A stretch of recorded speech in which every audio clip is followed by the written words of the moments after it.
Hello students, welcome back to another video. तो जैसा कि हम न्यू बैच 2026-27 की क्लासेस स्टार्ट कर चुके हैं और आज की वीडियो में हम बीए थर्ड सेमेस्टर के पॉलिटिकल साइंस का चैप्टर नंबर 1 पढ़ने वाले हैं।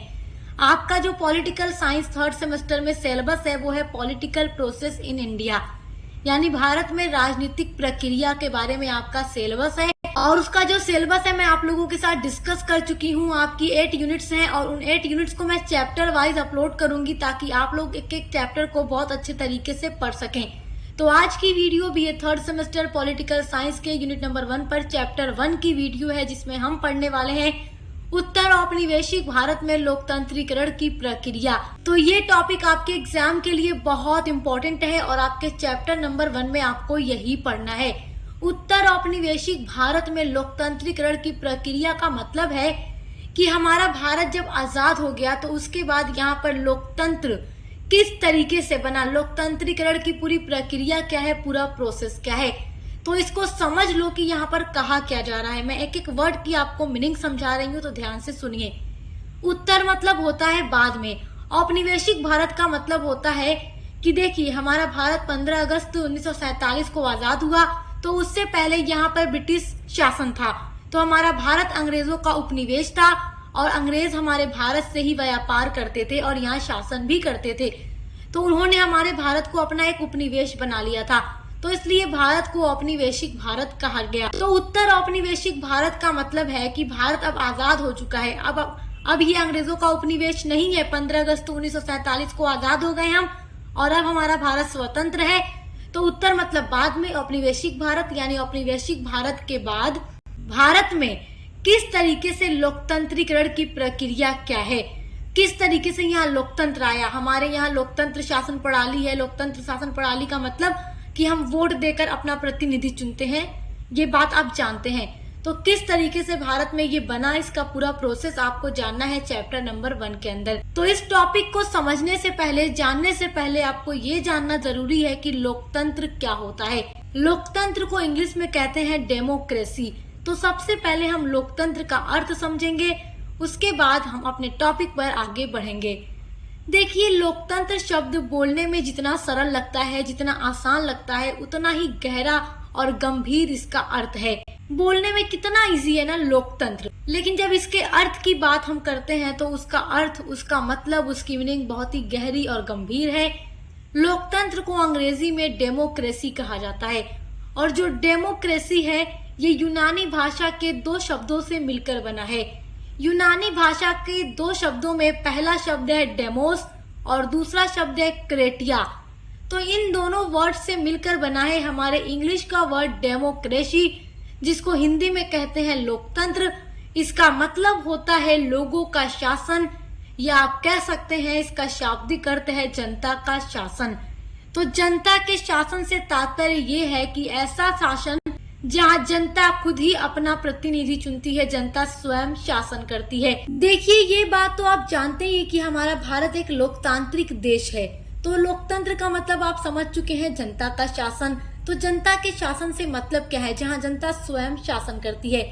देखिए, आम भारत के लोग किस तरीके से अपना प्रतिनिधि चुनते हैं, इलेक्शन के माध्यम से। आप कैसे कह सकते हैं कि भारत एक लोकतांत्रिक देश है, कैसे कह सकते हैं?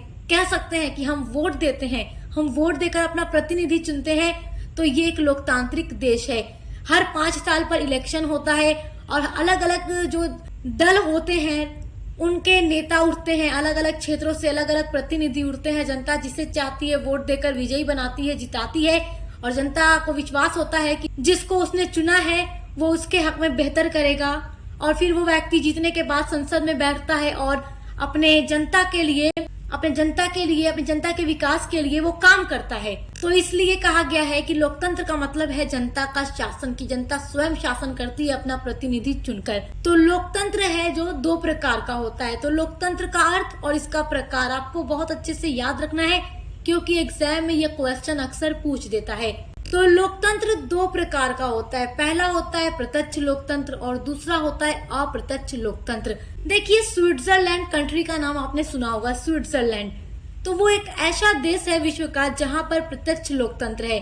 वहां पर अगर कोई भी निर्णय लेना होता है, कोई बात होती है, तो जनता स्वयं उतरती है और जनता खुद ही उसमें जो भी फैसला लेना होता है करती है, मतलब जनता डायरेक्ट एकदम शासन कर लेती है वहां पे स्विट्जरलैंड में। ऐसा वहां संभव है क्योंकि वहां जनसंख्या कम है। बात करें हमारे भारत की, जहां पर अप्रत्यक्ष लोकतंत्र है, क्योंकि हमारा भारत एक बहुत बड़ा देश है, यहाँ पे जनसंख्या अधिक है। और इसके अलावा विश्व के अनेकों देश जैसे इंग्लैंड हो या अमेरिका हो, इन सब देशों में भी अप्रत्यक्ष लोकतंत्र है, जहां जनता इलेक्शन के माध्यम से वोट दे करके अपना प्रतिनिधि चुनती है और फिर उसका प्रतिनिधि उसके लिए काम करता है, उसके विकास का, अपनी जनता के विकास के लिए काम करता है। और ये भी आपको पता ही है कि 18 साल के होने के बाद ही हम वोट दे सकते हैं। जितने भी भारत के नागरिक 18 साल के हो जाते हैं, चाहे वो लड़की हो या लड़का, वो वयस्क हो जाते हैं और वोट देने का उन्हें अधिकार मिल जाता है। चलिए अब मेन टॉपिक पर आते हैं। आपका टॉपिक है उत्तर औपनिवेशिक भारत में लोकतंत्रीकरण की प्रक्रिया। लोकतंत्र क्या है, उसके प्रकार क्या है, वो तो आप समझ गए। वो बेसिक सी चीजें हैं, आपको जानना जरूरी है, तो इसलिए पहले मैंने वही आपको समझा दिया। उत्तर औपनिवेशिक भारत यानी भारत के आजाद होने के बाद भारत में लोकतंत्रीकरण की प्रक्रिया कैसे हुई, मतलब भारत में लोकतंत्र की स्थापना कैसे हुई।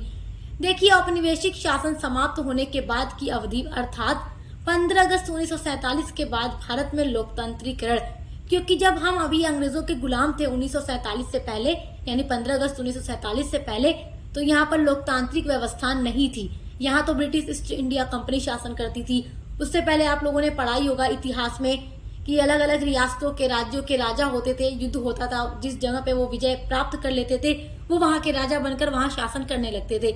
उसके बाद ब्रिटिश ईस्ट इंडिया कंपनी आई, उसके बाद 1857 का जो विद्रोह हुआ, उसके बाद भारत की सत्ता डायरेक्ट ब्रिटिश क्राउन के हाथों में चली गई। उसके बाद हम आजाद हुए 15 अगस्त 1947 को। तो आजाद होने के बाद यहाँ पर लोकतंत्र की स्थापना होती है, हमारे भारत का संविधान बनता है, उसके बाद यहाँ लोकतंत्र को अपनाया जाता है। तो वही पूरा प्रोसेस आपको समझना है कि किस तरीके से यहाँ पर लोकतंत्र की स्थापना हुई। अर्थात देखिए, लोकतंत्र ऐसी शासन व्यवस्था होती है जिसमें शासन की अंतिम शक्ति जनता के पास होती है, क्योंकि जनता स्वयं ही वोट देकर अपने प्रतिनिधि को चुनती है, जिसका प्रयोग वो स्वयं प्रत्यक्ष या अप्रत्यक्ष रूप से करती है। प्रत्यक्ष रूप से स्विट्जरलैंड का एग्जाम्पल मैंने आपको दिया है, जहाँ जनता प्रत्यक्ष रूप से शासन करती है। लेकिन भारत या इंग्लैंड या अमेरिका या विश्व के बहुत सारे ऐसे देश हैं जहाँ पर अप्रत्यक्ष लोकतंत्र है, जहाँ जनता इलेक्शन के माध्यम से अपना प्रतिनिधि चुनती है। तो ये चीजें तो आप समझ गए हैं। यहाँ पर एक बहुत ही छोटी अच्छी सी डेफिनेशन है लोकतंत्र के लिए। अब्राहम लिंकन लिखते हैं कि लोकतंत्र जनता का, जनता के द्वारा एवं जनता के लिए शासन है। अब्राहम लिंकन रह चुके हैं अमेरिका के राष्ट्रपति। उन्होंने ये डेफिनेशन लिखी थी, कही थी कि जो लोकतंत्र होती है जनता का, जनता के द्वारा ही और जनता के लिए ही शासन होता है, क्योंकि जनता खुद वोट देती है, अपना प्रतिनिधि चुनती है, जनता ही शासन करती है और जनता के लिए ही शासन होता है। तो ये डेफिनेशन आप एग्जाम में लिख सकते हैं, तो आपको नंबर बहुत अच्छा मिलेगा।